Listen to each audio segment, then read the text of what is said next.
Welcome to Spartan News. It's cold outside. It's going to be a high of 60. And a low of 34. Back to you at the studio. Great intro, guys. Welcome to this fabulous Friday. I'm Trevor. And I'm Jake. And let's start the day with going to Miss Blackall for some Homework Club information. Good morning, Spartans. Today I have a very special guest with me, Miss Blackall. And she has a really cool opportunity. Do you want to tell us a little bit about it? Yes. If you would be willing to volunteer to help at our Appleview Homework Club, it meets on Wednesday and Thursday from 3:40 to 5 o'clock, but any of that time between would be great. And if you came over after school, you could hang out in the library at Appleview. That's where the Homework Club is if you came a little bit early. Well, you probably remember when you were in lower elementary and the teacher's talking maybe about fractions. And she started saying, well, first you make mixed fractions, then go on with the rest of the directions. And you're stuck thinking, what's mixed fractions again? Well, so you miss the directions. Well, at Homework Club, we have a chance to help fill in the gaps. So we can go back and show what might have been missed and then the new directions. In fact, we notice when kids come on Monday and Thursday, the homework for the rest of the week is more correct and done better. Gives the kids a lot of confidence. Our problem is we don't have enough volunteers right now to come in. So if you could come either on Monday or Thursday or both, it would be greatly appreciated by all the children and their parents and us. Thank you. Remember, when you were at that age, it was super stressful trying to figure out all the homework and stuff. So help these kids take advantage of this opportunity. It'll help many people involved. And you can get volunteer hours. So if you need volunteer hours, it's a perfect opportunity. And thank you for coming on today. Thank you for the opportunity. Thanks, Blackall. That's a great way to get volunteer hours. Now let's cast over to Spartan Outdoors with Mr. Vberg.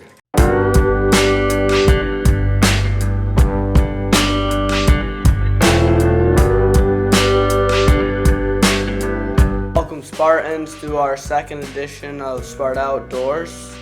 We've heard from some people that you're a tournament bass fisher, Mr. Vberg. How'd you get started in tournament bass fishing? Well, it really goes back quite a long ways. My grandma had a cottage up at Silver Lake, right over here in Rockford, Belding area. And I used to sit out at the end of the dock. We'd stay up there all summer. Our family would just move up there. And I would sit out at the end of the dock and basically fish all day. So I enjoyed fishing from an early age and always wanted to do it. And then when I was in college, I worked at a tool and die shop warehouse. And one of the guys I worked with was doing some small weeknight tournaments. So he asked me to come along. I started fishing some of those just little weeknight jackpot tournaments. I do remember my first one ever, we caught nothing. But I still wanted to come back for more. So yeah, kind of growing up, having access to a lake obviously, and being able to just sit on a dock helped. And then just kind of one of those weird things where you run into somebody and their passion kind of meshes up with yours and you get an opportunity. How long have you been tournament bass fishing, Mr. Vberg? Yeah, so actively, kind of seriously tournament fishing, I would say probably, 12 to 13 years. Yeah. So there's a lot of opportunities which we can talk about in the later part of this interview, but just small tournaments to start and kind of work your way up is what I did. So what's your biggest tournament win? What's your biggest win? Okay, yeah, my biggest, and this is something interesting about tournament fishing. I've lost a lot more tournaments than I've ever won, which has some positives to it, I think, actually, which we can talk about too. But let's see, 2018, I fished the DNR, which is a shop down in Kalamazoo. I'm sure some of the kids here have been to DNR Sports Center, owned by the Van Dam family. But they run a tournament circuit through West Michigan and on the east side now. But we had a championship with them up at Houghton Lake. And it was a 2-day event, and we won that. And I won a tracker bass boat. So yeah, that was kind of a big one. That's the biggest one by far. What's the biggest bass you've ever caught? Biggest bass, and probably my favorite place to go fishing, is a smallmouth out of Traverse Bay. we are lucky enough where we live that there's a lot of good inland little lakes too, but there are a lot of really amazing lakes up in the Traverse City area that are gorgeous and awesome to fish at the same time. So yeah, smallmouth a little over 6 pounds out of Traverse Bay. What do you love about like tournament bass fishing? Yeah, there's a lot. I love fishing in general. I don't. It doesn't have to be a tournament even. It kind of is my place to kind of like recharge my batteries, and just kind of everything else seems to kind of fade away when I'm out on the boat and on the water. What I love about tournament fishing is a couple things. The competitive side of it, I like that part of it. I also like. It's taught me a lot. It's similar to coaching football. I feel like you fail a lot, but I've learned to kind of view failure as a learning opportunity. And instead of when you don't do so well, you try to analyze and assess kind of what maybe you could have done differently and learn from it. So I like the learning part of it, and it's always different. Like just because you caught them yesterday doing something does not mean you're going to catch them today doing something. So it always keeps you thinking and kind of on your toes. How would one like get started in tournament bass fishing? Like how would that work? Yeah, there's more and more middle school and high school tournaments that some local like circuits run even as schools in April and May before Catch and Keep even opens, and it's like it's a paper tournament, so you weigh and take a picture of your fish, and then you bring your total at the end of the day. So there's local organizations that have opportunities, but I think the biggest thing too is just to go fishing. It doesn't have to be, growing up now you have so much access to information on YouTube, which is a great spot to learn stuff, but there's nothing that beats actual time on the water and just going fishing. So yeah, go fishing. And I've heard that you have a summer school class here at Sparta School.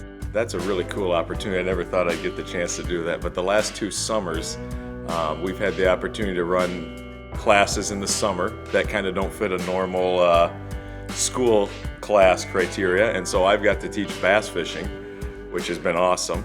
So I've done that 2 years and 2 weeks both years, and been able to bring in a bunch of guest speakers, a couple people that work in the industry, and that's something I talk to kids a lot too in that class about, is you don't have to be a tournament fisherman to make a living. You can work for some of these companies that you go and buy stuff out at the Sparta Sports Shop, and you can make a living in the fishing industry other than just fishing, but you get to talk about fishing all day, which is pretty good. How does like fishing or your tournament fishing help you connect with your sons? Well, number one, it's really good for me when I can tell my wife the boys want to go fishing, so I got to go. No, but in seriousness, I fished a couple weeknight tournaments with them, and those are some of the best memories. My 10-year-old, I can still remember we fished a little Grand River tournament on a Sunday morning, and I can remember him reeling in his first keeper that we ever got to put in the live well and then bring into the weigh-in stage, and that's something I'll probably never forget. So it's just, the time, right? They got to talk to me. They're on the boat with me for, that one was an 8-hour tournament he did with me. And just, some of those memories I'll never forget. And those are even better than some of the winning tournament stories I have. So, yeah, if you want to talk fishing, come up and see me. Thank you, Mr. Bieber. Thanks for coming in. It's been a great episode of Sparta Outdoors. If anyone else has outdoors, hunting, fishing stories, pictures, submit them to this link here. And thank you, Spartans, and see you next time on Sparta Outdoors. Fantastic. Thank you, Mr. Bieber. Hey, appreciate you having me. Thanks, Berg. That was amazing. Now let's go to our 3 musketeers for a Todd.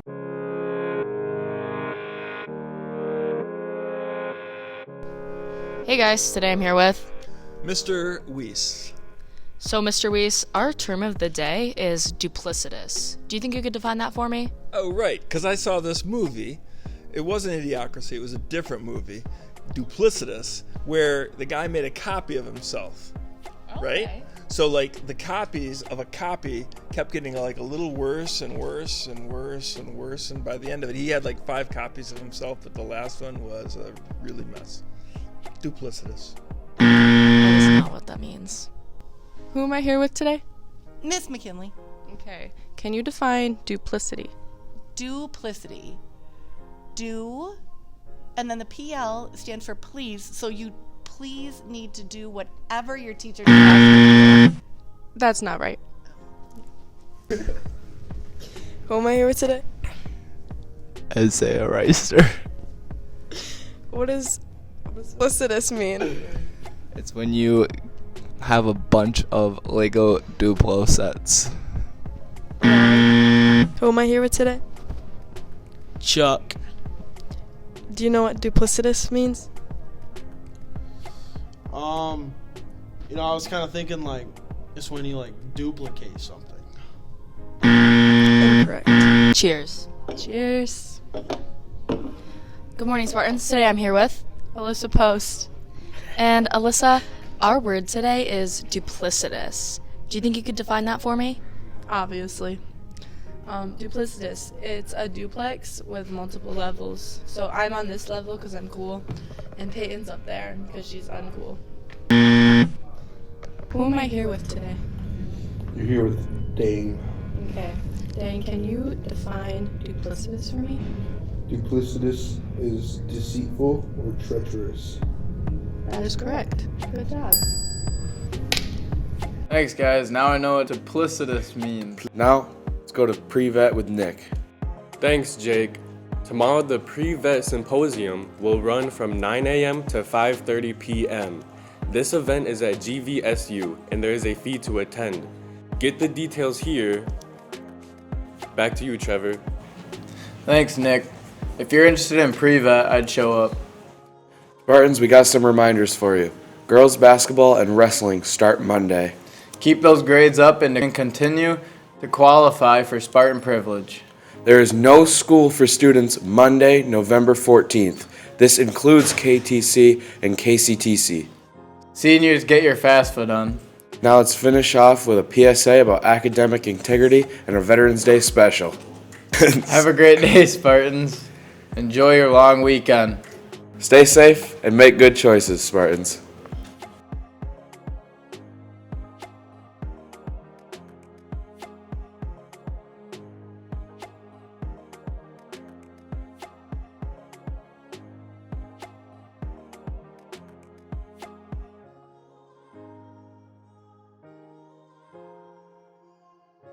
Today I'm here with Mr. Landry. Mr. Landry, what is your reaction to the recent spike in academic dishonesty? I'm sad that Spartans feel that they need to take shortcuts to be able to get their assignments or their tests done. All right? Academic dishonesty is one of the biggest no-nos you can do, especially when you go off to college, because what will sometimes happen there, you do plagiarism, or if you're cheating on tests, you get caught using somebody else's stuff, which is plagiarism, by the way. They say, oh, that's nice, we already took your money, bye, come back next semester.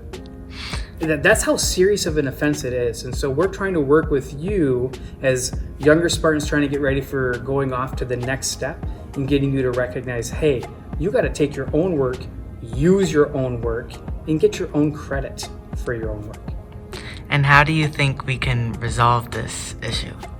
Well, I don't know about the rest of you, but when somebody comes up to me and says, hey, can I have your paper so I can copy it? No, I put all this time and effort into doing this paper. No, you're not going to steal my effort. Forget that.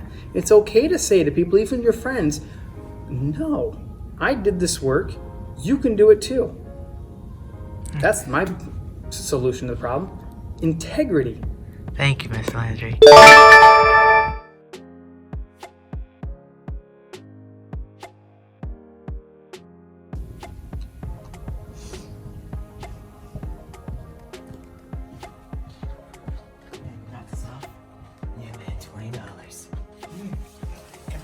B124, good 20 stash there.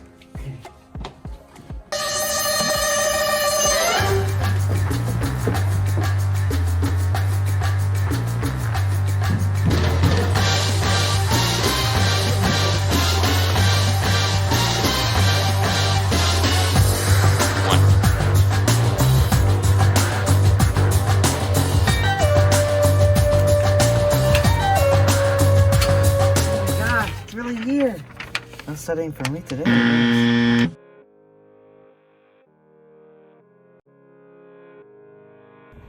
Well, shoot, I don't know what this is. Good thing I can check the history of my calculator. Shoot, I don't know the answer to this problem.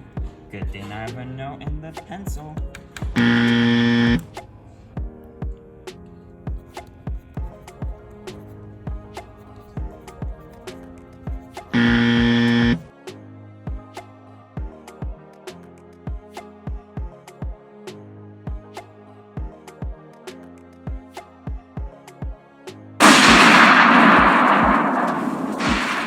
So Veterans Day is here, and what does Veterans Day mean to you? Well, Veterans Day for me is freedom. So many people sacrifice in their lives to make sure we can live in this amazing country, and there's nowhere else I'd rather be. I think Veterans Day to me just means that all the people that have fought for our country and give us the freedoms that we have, it's a chance for us to just honor them and be able to tell them thank you for everything they've done. Veterans Day is a day to thank a veteran, right? So the 11th hour, the 11th day of the 11th month, right? 1918 is when World War I came to an end and there was an armistice. And now every year since on that day, we have Veterans Day. So it's to find somebody who's devoted multiple years of their life in defense of our country, our freedom, our liberties. So ultimately it's just a day to thank those that have served in any capacity or any of the armed services. Kind of honoring and respecting veterans who fought for our country. Veterans help protect our freedom, and what does freedom mean to you? Freedom to me means that I get to make choices, help other people make choices no matter who they are, and it is based in what we have as our Constitution, and we have the laws set up that we can continue to do these things and not have them yanked out from underneath us depending on who's in charge. You know, freedom needs to be married to responsibility, because in this country we emphasize freedom way too much without emphasizing responsibility. So freedom, in my mind, doesn't give you freedom to be a jerk, or freedom to be a bad neighbor, or freedom to, I can just do whatever I want because I'm free. Well, you know, matched with that is responsibility. Yeah. So to the degree that you deserve freedom is the degree to which you are responsible. Freedom means the ability to really serve, worship, do what we want to do in America, and not be handcuffed to some of the things that we see around the world in other countries. The ability to do what I want, right? In a sense of pursue any passions I have, either professionally, personally, and it's to do it within a society where we are, where we have our liberties, where we have our freedom to interact in whatever way we please, as long as it's within the codified system of our society.